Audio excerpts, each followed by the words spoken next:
Asempa FM 94.7. All talk, all day. Some have said in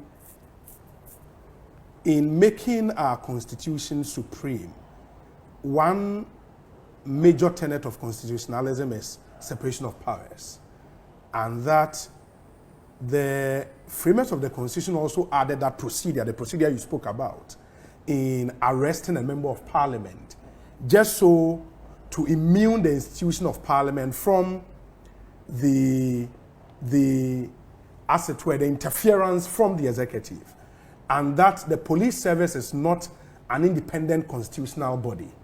They come directly under the executive. They are sometimes controlled and influenced by the executive. So if we are not careful and we don't hold strictly that procedure, we would get to a point where the executive will hide behind the police to terrorize members of parliament and that cower them into submission. So we have to make sure we still go strictly by that procedure. What do you make of that suggestion? First of all, let me vigorously dismiss that whole business of executive influence under President Nana Addo Akufo-Addo.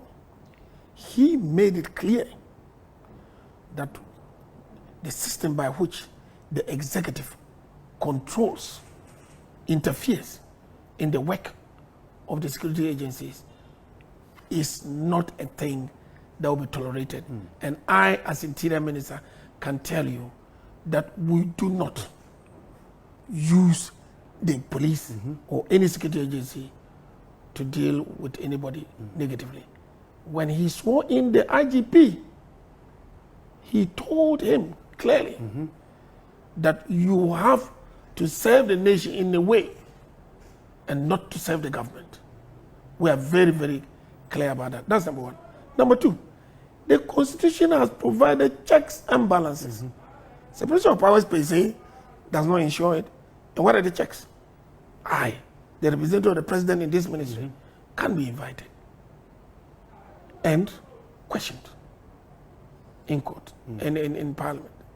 That's number one. The Parliament Committee on Defense and Interior can and has in the past done it and would continue to do it. Call us there and put us on the spot. Tell us to answer for one thing or the other. How? I'm an MP myself. Why do you think that I would take a position that is against MPs? So that allegation, number one, is catered for in the Constitution by the checks and balances. And number two, I am telling you that under my president and this dispensation, no chance. And I challenge him with who tell me that I'll use, when they have evidence that we order to go and arrest. No, we do not interfere with the security agencies. With the security agencies. We do not.